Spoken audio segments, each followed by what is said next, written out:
How long have you had this book, Derek? A while. You must really like art, then. So? I don't guess I have to tell you that a picture of the Red Swan, which was stolen a couple days ago. Yeah, I didn't take it.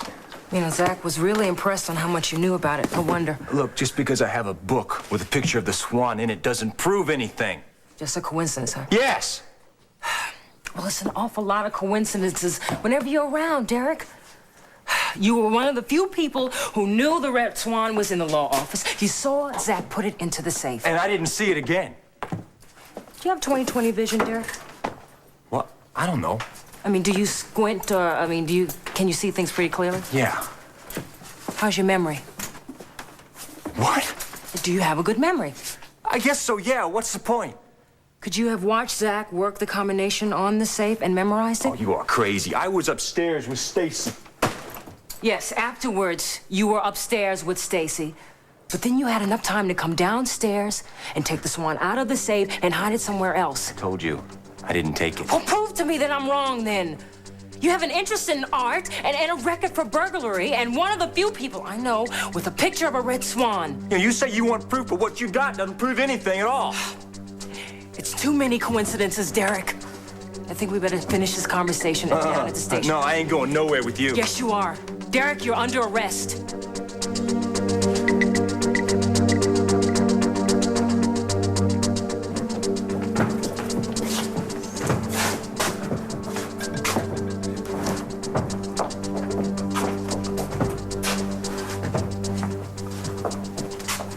Gee, Yeah.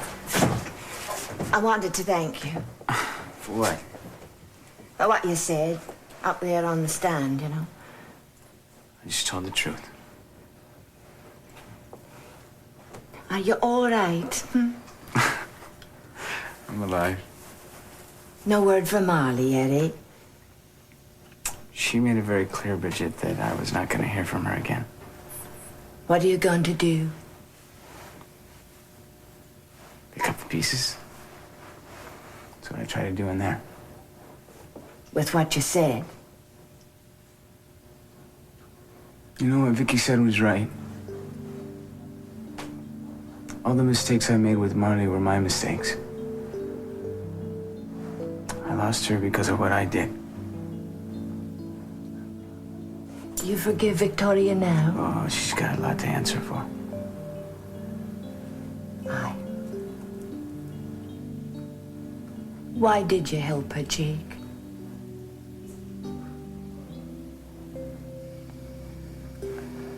I did it for Stephen. Yes. You love the little boy, eh?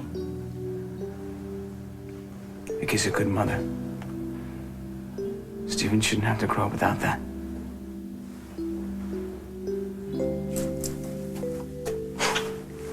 Oh, man, what was that for? Well, laddie, it was for old time's sake, you know.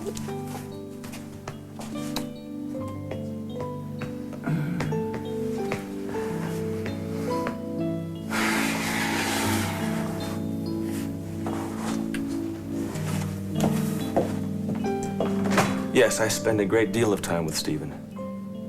How are you at changing diapers? Just fine. How about feeding? Well, I've had to change a few white shirts, but we're getting better every day. And I wouldn't miss it for the world. Sounds to me like you're very close to your son. Definitely. Would you like that to continue? For the rest of my life. I've loved him from the day he was born. I love being with him and caring for him. I look forward to watching him grow up. He gives my life a meaning it's never had before. Thank you. Your witness. Dr. Frame, you're a general practitioner and a surgeon, aren't you? Yes, So I imagine you're at the hospital a good many hours then. it varies. Between what and what would you say? 2 and 4 hours a day?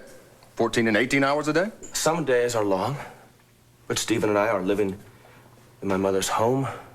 There's a staff and other family members. So it doesn't matter that you're away for long hours every day. Well, if I'm gone, that doesn't mean Stephen isn't always on my mind. Oh, I'm sure. You sound like a completely devoted father. I am. And you say you've loved Stephen from the day he was born? Yes. Then why did you tell Mrs. Frame that you didn't ever want to have anything else to do with Stephen? You did tell Mrs. Frame that, didn't you? On more than one occasion? We were quarreling. Yes, and didn't you once at one point say that you didn't want to even play with Stephen? Or even hold him? Vicky was trying to get to me by using... Just yes and no or two. Yes. But that was all around the time I found out that Stephen might be Jake's baby. You're a doctor, aren't you? The test results weren't in yet, were there? There was no proof, was there? No. No. And yet you refuse to even hold the baby that you now say gives new meaning to your life. I was very confused at that time. My marriage was crashing down around me. Yes, I believe that this is the third marriage of yours that's come crashing down, isn't it? Yes. And didn't you once break off an engagement with the woman who is now your attorney? Objection. Overruled. Let's see where this goes. Now, make your point, Mr. Martin. Weren't you once engaged to Miss Winthrop? Yes.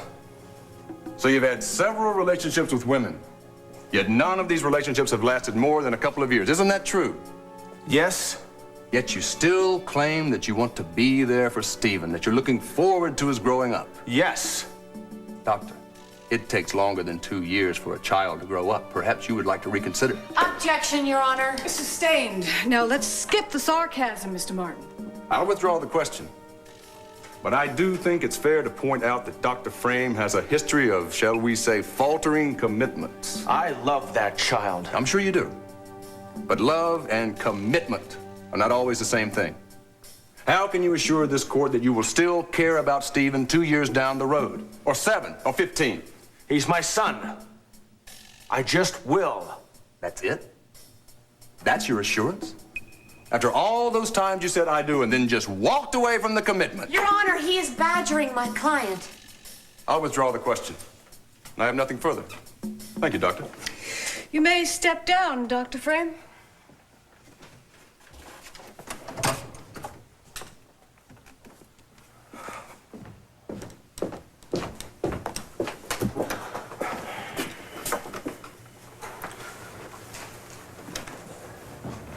That was bad, wasn't it? Wasn't good. I have to win this. Use anything you've got. Anything.